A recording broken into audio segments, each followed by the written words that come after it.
Welcome to news alerts.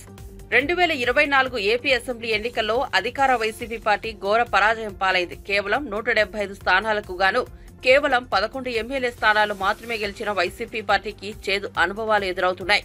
ఈ క్రమంలోనే గతంలో వారు చేసిన అరాచకాలు, అక్రమాలపై తాము చర్యలు తీసుకుంటున్నామని అధికార మంత్రులు, నేతలు చెబుతున్నారు.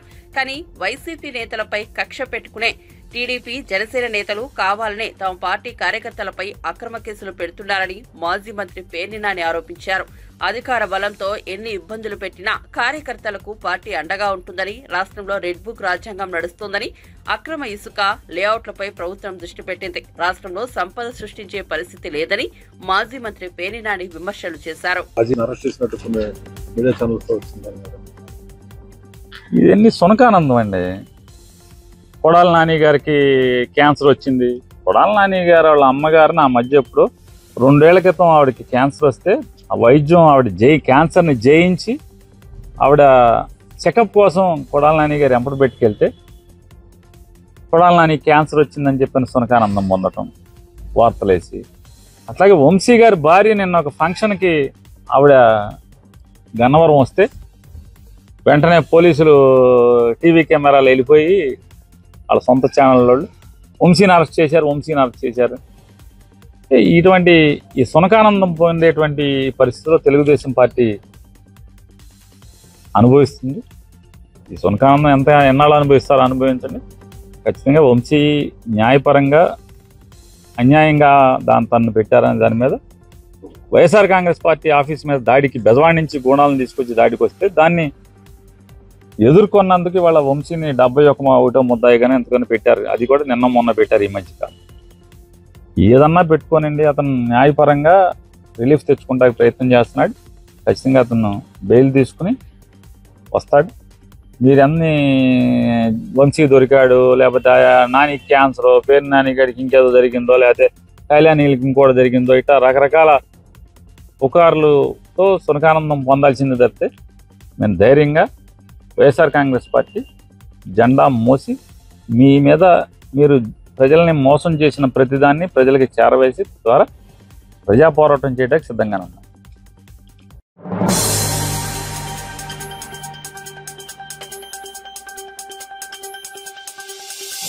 వైఎస్ఆర్సీపీ 5 ఏళ్ల పాలనలో 5 లక్షల కోట్లు దోచేశారని బీజేపీ ఎమ్మెల్యే ఆదినారాయణ రెడ్డి ఆరోపించారు. అంతులేని అక్రమాలకు పాల్పడిన వైఎస్ఆర్సీపీ నేతలంతా జైలుకు పోవడం ఖాయమని హెచ్చరించారు. జగన్ పాలనలో ఏనాడు ఉద్యోగులకు 1వ తేదీ జీతాలు ఇవ్వలేదని గుర్తు చేశారు. అధికార పగ్గాలు చేపట్టగానే 1వ తేదీన ఉద్యోగులకు జీతాలు ఇవ్వడం చంద్రబాబు పాలనా దక్షతకు నిదర్శనమన్నారు.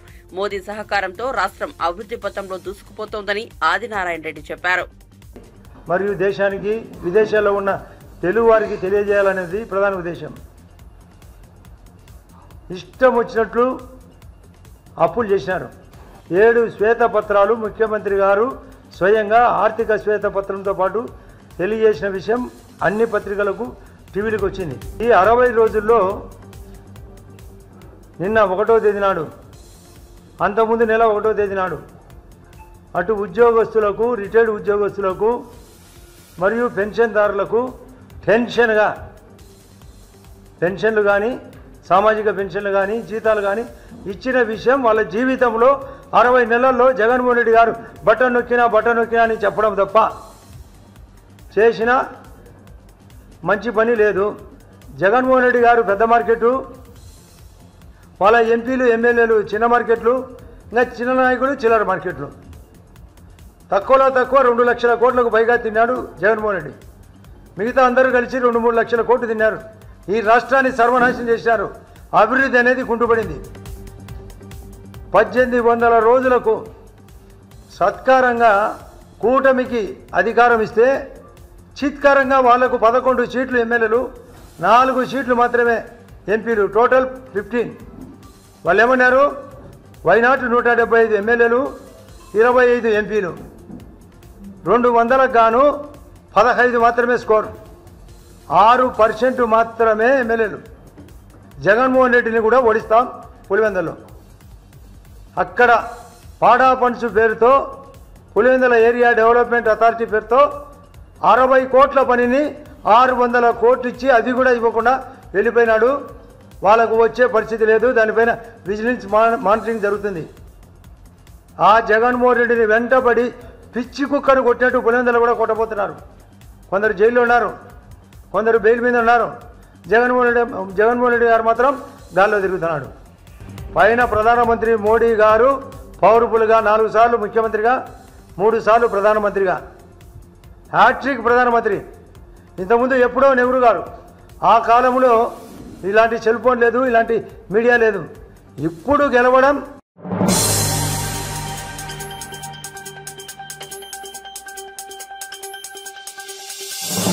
చేనేత వస్త్రాలను ప్రోత్సహించాలనే థీమ్తో విశాఖ బీచ్ రోడ్లో శారీ వాక్ జరిగింది. సుమారు 8,000 మహిళలు, యువతులు ఈ వాక్ లో పాల్గొన్నారు. The spirit of Vizag society ఆధ్వర్యంలో జరిగిన ఈ కార్యక్రమంలో హోంమంత్రి వంగలపూడి అనిత ముఖ్య అతిథిగా పాల్గొని వాక్ చేశారు. మహిళలు చీర కట్టుకుని వేదికపై ర్యాంప్ వాక్ చేశారు. ర్యాంప్ వాక్ లో గెలుపొందిన వారికి హోంమంత్రి అనిత బహుమతులు అందజేశారు. ఆ ఎక్విప్మెంట్ అటువంటి పరిస్థితుల నుంచి కోవిడ్ లాంటి విపత్కరమైన పరిస్థితుల్లో కూడా వాళ్ళు తట్టుకొని నిలబడి ఈ రోజు మనందరికీ కూడా ఒక సాంప్రదాయాన్ని గౌరవించడమే కాకుండా ఇది భారతదేశ సాంప్రదాయం అని ఎన్ని ఇబ్బందులు ఎదుర్కొన్నా కూడా ముందుకు తీసుకెళ్తున్నారు. చీర ఎలాంటిదంటే ఏ కాలానికైనా దానికి తగ్గ చీరలు ఉంటాయి. మన ఇంట్లో వాళ్ళు అంటారు, ఎన్ని చీరలు ఉన్నా మీకు ఇంకా ఆశ తీరదే అంటారు. ఈ రోజు కొత్త చీరలు 10 ఎన్నో ఉన్నా ఇంకొక చీర ఉంటే బాగుంది అనిపిస్తుంది మనకి. అది చీరలో గొప్పతనం. అటువంటి ఈ మంచి చీర కాన్సెప్ట్ మీద తీసుకొచ్చి అందులో నన్ను అందులో మీకులాగే నేను చీరలు పిచ్చేదాన్ని కాబట్టి నన్ను పిలిచి ఈ రోజు కూర్చొని ఇక్కడ నాకు నిజంగా ఒక మంచి అవకాశం ఇచ్చారు, మంచి వేదిక ఇచ్చారు. నిజంగా thank you so much of spirit of Vizag వాళ్ళకి నేను చాలా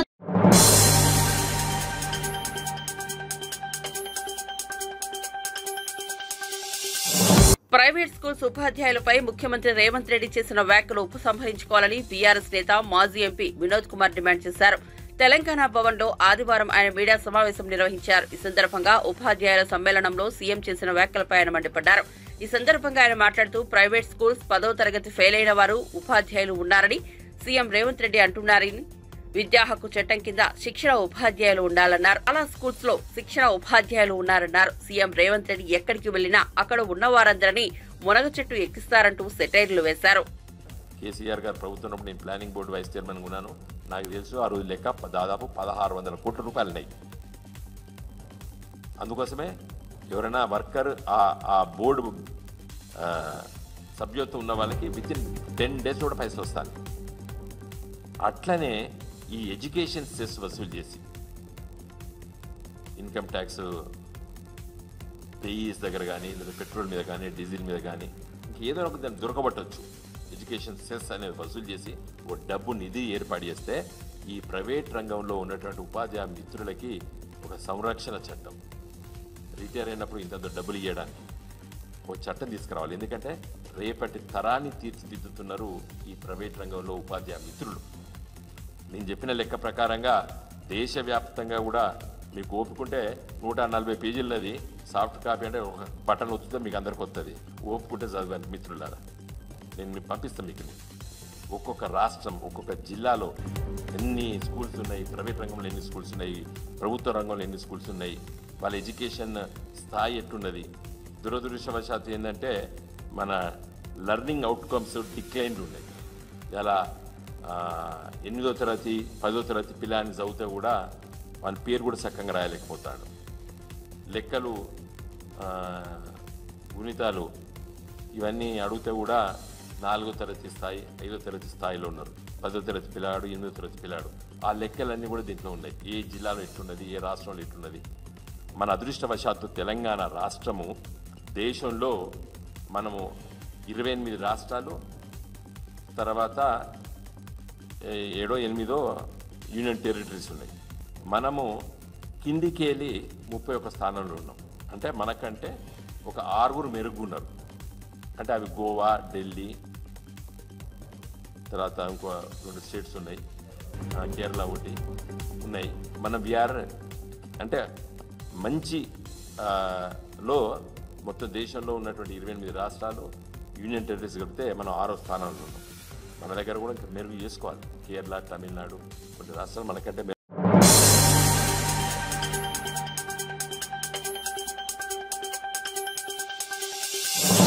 మెదక్ జిల్లా కలెక్టర్ రాహుల్ రాజ్ రైతుగా మారారు. తన భార్య పిల్లలతో కలిసి వరి నాటు వేశారు. నారాయణ అనే రైతు పొలం నారుమడిలో కాసేపు సాగు పనులు చేశారు. నాట్లు వేస్తున్న పొలాలను పరిశీలించి సాగు పద్ధతులను, పంటలో వచ్చే లాభం, సాగులో ఎదురవుతున్న ఇబ్బందులు తదితర అంశాలపై రైతులను వివరాలు అడిగి తెలుసుకున్నారు.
మంత్రి హోదాను పక్కన పెట్టి డాక్టర్ నిమ్మల రామానాయుడు శ్రమదానం చేశారు.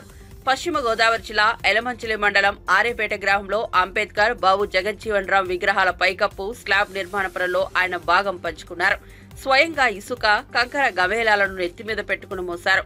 కార్మికులతో కలిసి పనిచేశారు. Doctor BR Ambedkar, Mother Teresa స్ఫూర్తితోనే తాను రాజకీయాల్లోకి వచ్చానన్నారు. ప్రతి ఒక్కరూ మానవత్వంతో అభివృద్ధి పనుల్లో భాగస్వామ్యం కావాలని కోరారు. డాక్టర్ బిఆర్ అంబేద్కర్ గారు ఆశించినటువంటి సమాజ స్థాపన ఏదైతే ఉంది, ప్రపంచ సేవా మాతృమూర్తి మదర్ తెరీసా సేవా స్ఫూర్తి ఏదైతే ఉందో, వీళ్ళిద్దరి స్ఫూర్తితో నేను రాజకీయాల్లోకి వచ్చిన విషయం మీ అందరికీ తెలుసు. ఆ రోజు నేను జలవనరుల శాఖ మంత్రిగా బాధ్యతలు స్వీకరించి నా సొంత నియోజకవర్గం పాలకొల్లు విచ్చేసినప్పుడు నా నియోజకవర్గంలో నాకు అత్యంత ఇష్టమైనటువంటి డాక్టర్ బిఆర్ అంబేద్కర్ గారు, అదేవిధంగా డాక్టర్ బాబు జగజ్జీవన్ రావు గారు ఎవరైతే విగ్రహాలకి పైకప్పు లేకుండా ఎండకి వానకి తడుస్తూ ఆరిపేట గ్రామంలో ఉన్నాయో, ఆ శ్రమదానంతో ఆ రోజు మొట్టమొదటి పనిగా నా నియోజకవర్గంలో మంత్రిగా దీన్ని ఆ రోజు చేపట్టడం జరిగింది.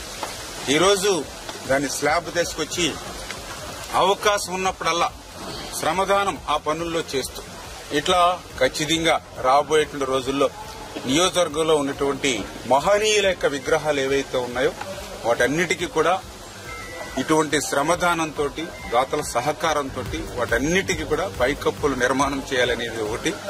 అదేవిధంగా నేను ప్రచారంలో గాని ఇతరత్ర గ్రామాలకి వార్డుల్లోకి వెళ్తున్నప్పుడు ఎంతో మంది నిరుపేదలు, తల్లిదండ్రులు లేక కొంతమంది పిల్లలు అంగవైకల్యంతో, కొంతమంది రేపు ఆ ఇంట్లో ఉన్నటువంటి యజమాని చనిపోతే ఎవరికి ఆసరా లేనిటువంటి వాళ్ళు కొంతమంది, ఇట్లా ఎంతో మంది కనిపిస్తున్నప్పుడు మానవీయ కోణంలో వాళ్ళకు కూడా ఏదైనా ఒక గూడు నిర్మాణం చేయాలి. అయితే నా ఒక్కరితోటే ఇటువంటి తలంపు సాధ్యం కాదు కాబట్టి అటువంటి పనుల్ని శ్రమదానంలో నేను కూడా భాగం పంచుకోవడం ద్వారా మిగిలిన వారు ఎవరైతే వాళ్ళ దాతలు ఎవరైతే ఉన్నారో వాళ్ళకు కూడా ఒక స్ఫూర్తినిచ్చి ఎస్ రామానాయుడు గారు ఒక మంచి కార్యక్రమంలో శ్రీకారం చుట్టడమే కాకుండా అందులో ఆయన స్వయంగా శ్రమదానం చేస్తూ భాగస్వాములవుతూ ఉన్నారు. కనీసం మనం శ్రమదానం చేయకపోయినా ఇతరత్ర మనకి ఏ రకంగా అయితే ఉపయోగపడగలిగితే ఆ రకంగా ఆ పేదలకి, ఆ బడుగు బలహీన వర్గాల వారికి ఉపయోగపడతామనేటువంటి ఒక స్ఫూర్తిని ఇవ్వాలనే ఆలోచనతోటే నేను కూడా ఈ కార్యక్రమాల్లో పాల్గొంటూ శ్రమదానం చేస్తూ ఈ రోజు కూడా మరి ఈ యొక్క అంబేద్కర్ బాబు జగజ్జీవన్ పైప్ కప్పు మరి పనుల్లో కూడా నిమగ్నమై శ్రమదానం చేయడం జరిగింది.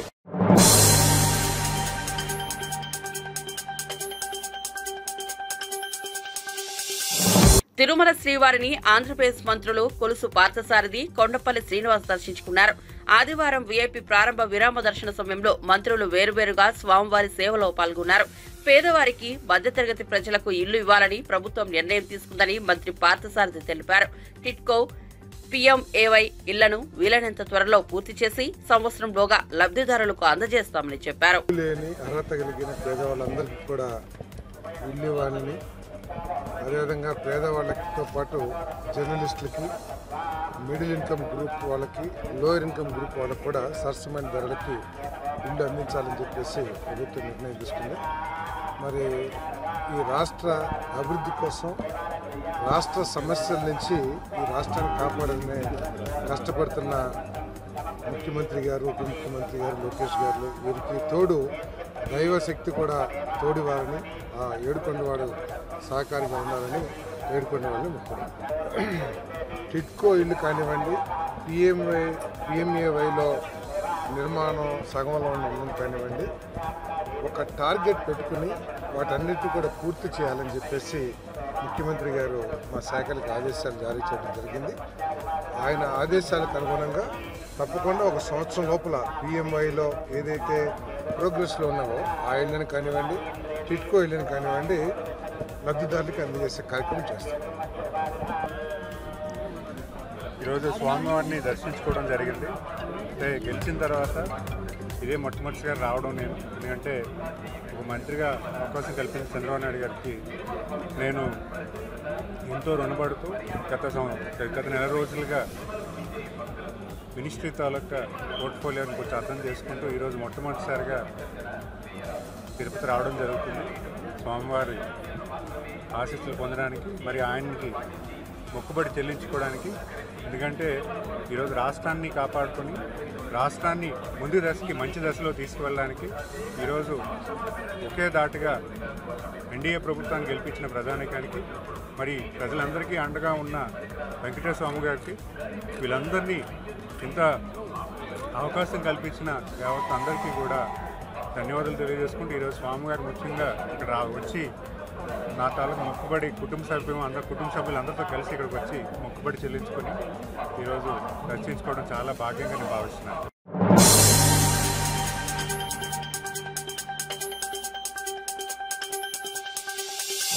ఎన్టీఆర్ జిల్లా పెనుగంచిప్రోలు మండలం కొనకంచి క్రాస్ వద్ద నవాబుపేటకు చెందిన వైసీపీ కార్యకర్త గింజుపల్లి శ్రీనివాసరావుపై దాడి జరిగింది. ప్రత్యర్థులు కారుపై దాడి చేసి అతన్ని తీవ్రంగా గాయపరిచారు. దీంతో స్థానికులు శ్రీనివాసరావును జగ్గయ్యపేట ఆసుపత్రికి తీసుకెళ్లారు. దీనిపై కేసు నమోదు చేసి పోలీసులు విచారణ చేపట్టారు. తాజా ఘటనపై మాజీ ప్రభుత్వ విప్ సామినేని ఉదయభాను తీవ్ర ఆగ్రహం వ్యక్తం చేశారు. కౌంటింగ్ జరిగిన నాటి నుంచి టీడీపీ నేతలు ఇష్టానుసారంగా దాడులు చేస్తున్నారు. మాదే ప్రభుత్వం, మాదే రాజ్యం అనేలా విర్రవీగుతున్నారు. గత 5 ఏళ్లలో జగ్గయ్యపేటలో టీడీపీ నేతలపై ఒక్క కేసు లేదు. ఈ 2 నెలల్లో వైసీపీకి చెందిన 15 మందిపై దాడులు చేశారు. రోడ్డుపై ఎవరూ తిరగకూడదనేలా వ్యవహరిస్తున్నారని సామినేని ఉదయభాను అన్నారు. విజయవాడలో ఆయన మీడియాతో మాట్లాడారు. వైఎస్ఆర్సీపీ అంటే కొట్టిరండి అని చెప్పి అన్ని నియోజకవర్గాల్లో ప్రోత్సహిస్తూ ఉన్నారు. కాబట్టి వెంటనే ప్రభుత్వం ఈ దాడుల్ని ప్రోత్సహించుకుని వెంటనే దాడులు ఆపాలి. లేకపోతే మేము కూడా మరి ప్రతిచర్య ఉంటుంది, మాకు కూడా తప్పకుండా అటువంటి దాడులు లేకుండా ఆపాలని చెప్పి ప్రభుత్వాన్ని మేము కోరుకుంటున్నాం. ఇవాళ ఏదైతే గింజుపల్లి శ్రీనివాసరావుని రాత్రి హత్యాయత్నం చేశారో మరి వారి మీద పీడీ యాక్ట్ కూడా పెట్టాలి. మళ్ళీ ఇటువంటి దాడులు జరగకుండా ప్రభుత్వం కఠిన చర్యలు తీసుకోవాలని చెప్పి మేము ప్రభుత్వం డిమాండ్ చేస్తా ఉన్నాం. అదే గ్రామంలో మధు ఉన్నారు, ఆ సోదరుడు మధు. మరి వీరు కూడా ఆ రోజు 2009లో 14 సంవత్సరాల క్రితం వారి తండ్రి ఏదైతే హత్య గావించబడ్డారో దానికి సాక్షిగా ఉన్నారు. మరి ఆ పోలీస్ ఛార్జ్షీట్లో సాక్షిగా ఉంటే ఆ పోలీసు వేసిన ఛార్జ్షీట్లో ఈ ఇక్కడ సాక్షిగా ఉన్న కొడుకును కూడా పేరు తీసేశారు సిబిసిఐడి వాళ్ళు. కాబట్టి సిబిసిఐడి ఆ రోజు వేసిన కేసుని తీసివేసి మళ్ళీ పోలీసులనే ఈ కేసుని తిరిగి విచారించి ఎవరైతే ముద్దాయిలు ఉన్నారో, ఎవరైతే గింజపల్లి వీరయ్య గారిని చంపిన నిజమైన ముద్దాయిలు ఉన్నారో మరి వారిని ఆ పోలీసు తిరిగి దీని కేసును విచారించి ఆ సిబిసిఐడి కేసుని లేకుండా ఇవాళన్న పోలీసు, ఇవాళన్న తెలుగుదేశం ప్రభుత్వం ఆ కేసును విచారించి ఆ దోషులను శిక్షించాలని చెప్పి మీ ప్రభుత్వాన్ని కోరుతున్నాం. మాకు నిజం కావాలి, శిక్ష ఎవరైతే చంపారో వారి మీద శిక్ష పడాలని చెప్పి కోరుకుంటున్నాం. సిబిసిఐడి చేసిన కేసులో చాలామంది సాక్షులను తీసేశారు. మరి వారి కుమారుని తీసేశారు సాక్షిగా, సొంత కుమారుని సాక్షిగా తీసేశారు. అంటే సిబిసిఐడి చేసే కేసులు తీసివేయాలనే ఉద్దేశంతో మరి ఇన్ని సంవత్సరాల నుంచి కూడా హైకోర్టులో కేసులు వేసి వారి కుమారుడు శ్రీనివాసరావు హైకోర్టులో కేసు వేసి ఆ సిబిసిఐడి కేసు మాకు వద్దు, పోలీసు వేసిన కేసుని విచారించాలని చెప్పి వారి కుమారుడు కూడా పోరాడుతూ ఉన్నారు గత 10 సంవత్సరాల నుంచి. కాబట్టి తప్పకుండా పోలీసు దీన్ని తిరిగి విచారించి కేసుని నిజమైన దోషుల మీద శిక్ష పడేలాగా చర్యలు తీసుకోవాలని చెప్పి ఇవాళ తెలుగుదేశం ప్రభుత్వాన్ని కూడా మేము డిమాండ్ చేస్తా ఉన్నాం.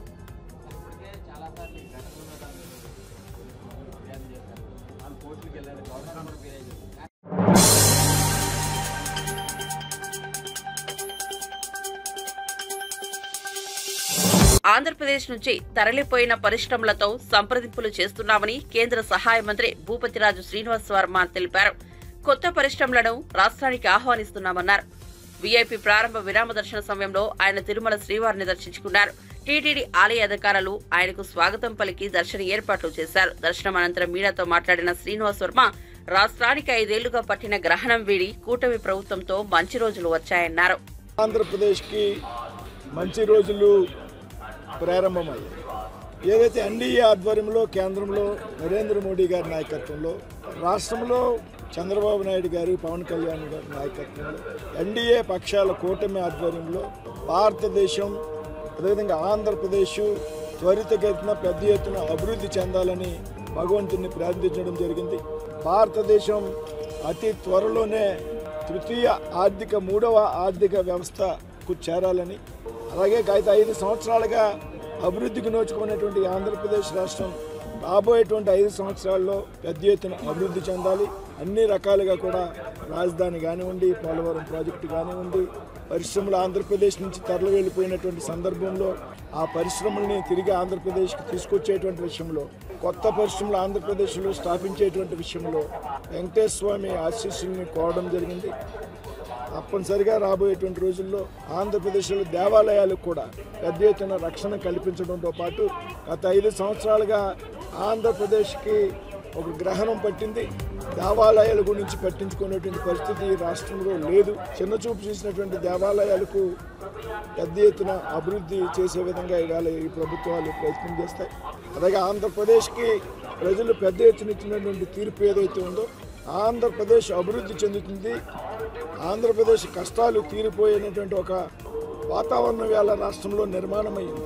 దీనికి చక్కటి ఉదాహరణ ఇక్కడ ఉన్నటువంటి శ్రీశైలం జలాశయం పూర్తిగా నీటితో నిండిపోవడం, 2-3 రోజుల్లో నాగార్జున జలాశయం కూడా పెద్ద ఎత్తున నీటి సామర్థ్యంతో నిండడం, ఇవన్నీ కూడా ఒక వెంకటేశ్వర స్వామి ఆంధ్రప్రదేశ్కి ఇచ్చినటువంటి ఒక వరంగా మేమైతే భావిస్తున్నాం.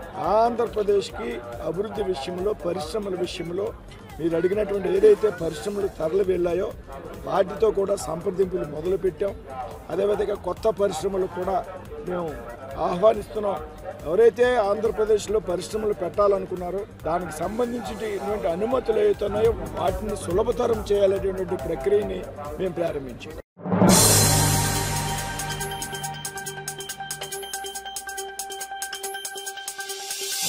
తిరుపతి నగరపాలక సంస్థలో 3 కోట్ల స్నాక్స్ స్కామ్ జరిగిందని జనసేన నేత కిరణ్ రాయల్ ఆరోపించారు. ఈ కుంభకోణం జరిగినట్టు వైసీపీ కార్పొరేటర్లే నిర్ధారించారని వెల్లడించారు. మనం మామూలుగా ల్యాండ్ స్కామ్, మైన్స్ స్కామ్ ఇలాంటివి చూసాం, కానీ ఇక్కడ స్నాక్స్ స్కామ్ జరిగింది. ఇలాంటి స్కామ్ మొదటిసారి చూస్తున్నాం. తిరుపతి కార్పొరేషన్ లో అంతా కలిపి 150 మంది ఉంటారు. వారికి అందించే స్నాక్స్ ప్యాకెట్ లో ఒక సమోసా, కొన్ని జీడిపప్పులు, కొంత మిక్చర్, ఒక బిస్కెట్ ఉన్నాయి. ఒక చిన్న కప్పులో టీ ఇస్తారు. దీనికి 3 కోట్లు బిల్లయిందని చెప్పి గత ప్రభుత్వంలో వైసీపీ కార్పొరేటర్లే బహిరంగంగా చెప్పారు. ఆ టీలో ఏమైనా బంగారం పూత పూసి ఇచ్చారా? అన్ని స్కామ్లు అయిపోయి ఆఖరికి మిక్చర్, సమోసా స్కామ్ కూడా చేశారు. మున్సిపాలిటీ అధికారులేమో 3 కోట్లు కాదు 38 లక్షలకే తిన్నామంటారు. మరో అధికారమో 1.50 కోట్లకే తిన్నామంటారు. స్వయాన వైసీపీ కార్పొరేటర్లే బయటకు వచ్చి 3 కోట్ల స్నాక్స్ అని చెప్పారని వివరించారు. ఆ టీలో ఏమైనా బంగారు పోతే ఏమైనా పోషించినా, లేకపోతే ఆ బిస్కెట్లు ఏమైనా అంబానీ వాళ్ళ ఇంటి తినే బిస్కెట్లా, లేకపోతే ఒక అమెరికా రాజులో దుబాయ్ రాజు తినే సమోసాలా, అర్థం కాదు. మామూలు మా దేశం ఇవే సమోసాలు అట్టివే, మున్సిపల్ ఆఫీస్ సమోసాలు, మంచి సమోసా, మిక్చరు.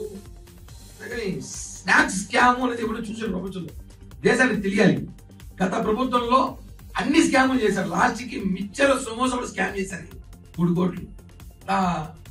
పరిస్థితి ఎలా ఉందంటే, మన దగ్గర చెత్త పన్ను, ఆ పన్ను, ఈ పన్నును వసూలు చేసి వీళ్ళు సమోసా రూపంలో తినేయారు 3 కోట్లు. మున్సిపల్ అధికారులు ఏమంటారు, 3 కోట్లు కాదు 38 లక్షలు మాత్రమే తిన్నాము అంటారు. ఇంకో అధికారి 1,50,00,000కే తిన్నామంటారు. వైసీపీ కార్పొరేటర్, స్వయాన కార్పొరేటర్లు బయటకు వచ్చి 3 కోట్ల స్నాక్స్ అంటారు. తిరుపతి ప్రజలు ఇంత అమాయకులా? తిరుపతి ప్రజల్ని ఏమనుకుంటారు అర్థం కావట్లేదు. మా డబ్బులతో మీరు జలసాలా? అసలు ఒక 90 మంది అధికారికంగా 90 మందికి ఏదో జీతాలు ఇచ్చారట. జీతాలు మాత్రం ఉన్నాయి, మనుషులు లేరు. ఇదొక వింత. 25 నెలల జీతాలు ఇచ్చినారు, మనుషులు లేక జీతాలు ఇచ్చినారు. ఎట్టిచ్చినారు అర్థం కావట్లేదు. మాకు కూడా 10 మంది ఉన్న పేర్లు ఇస్తాం కావాలంటే యాడ్ చేసుకోండి. ఎట్టిచ్చినారు? వాళ్ళు ఎక్కడ పని చేశారు? అసలు 150 మంది అన్నారు, మన అధికారికంగా 90 మంది అన్నారు. 90 మంది అనుకుందాం. 90 మందికి 25,000 చొప్పున జీతాలు ఇచ్చినారు. 25 నెలలు ఇచ్చారు. ఎక్కడున్నా వాళ్ళందరూ? ఒక్కరన్నా విచారిస్తే ఎంక్వైరీ చేయాలి. విచారిస్తే ఎక్కడ తెలుసా? హెల్త్ ఆఫీసర్ ఇంట్లో 2 పనులు, మెడికల్ ఆఫీసర్ ఇంట్లో 2 పనులు, టౌన్ ప్లానింగ్ ఆఫీసర్ ఇంట్లో 2 పనులు, డిఈలు, ఏఈలు, వాటర్ ఇరిగేషన్ డిపార్ట్మెంట్ లో పనిచేసే వాళ్ళు.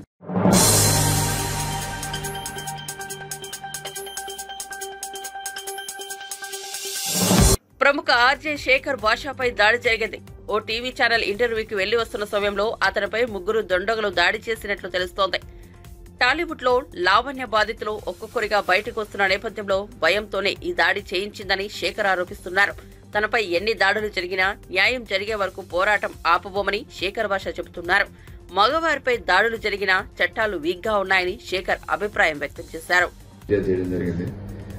సరే, తర్వాత అక్కడ నుంచి కనపడలేదు, కాసేపు ఎక్కడికో మాయమైంది, వెళ్ళిపోయింది అనుకున్నాను. సో నేను తిరిగి వస్తున్నా, మెట్లు దిగుతుంటే అక్కడ కాపు కాస్తుంది. ఆ అమ్మాయితో పాటు 3 గుండాలు పట్టుకొచ్చుకుంది. ఒక్కసారి నా మీద చెప్పేసింది, నేను ఇట్లా తప్పించుకున్నాను, మళ్ళీ ఇసిరింది. ఒక తోపు తోసాను, తోస్తే కింద పడింది. ఇంకా అదే అదనుగా వాళ్ళు వచ్చి నా మీద పడి 3 వచ్చి కొట్టడం జరిగింది. సో దాంట్లో నాకు దెబ్బలు తగిలిపోయి ఎక్కడ తిరిగారు. సో ఈ దెబ్బలు మోకాళ్ళకి చేతులు దూకిపోయినాయి. అంటే ఇక్కడ కూడా తెలియదు. మెయిన్ థింగ్ ఏంటంటే ఇది, అంటే వాళ్ళ పట్టుకున్నప్పుడు నేను కూడా వాళ్ళ కాళ్ళు పట్టుకున్నాను. బట్ వాళ్ళ కాళ్ళు పట్టుకున్నప్పుడు ఇక్కడ మోచే ఏదో తగిలింది. ఈ పార్ట్ టేర్ అయింది కొంచెం, ఈ కాళ్ళు పట్టుకున్న దగ్గర. But it's okay. నాకు తెలిసి డిశ్చార్జ్ అడిగాను కానీ వాళ్ళు కుదరదు అంటున్నారు. పొద్దున్న దాకా ఉండాల్సిందే. రేపు పొద్దున్న ఐ గెట్ డిశ్చార్జ్.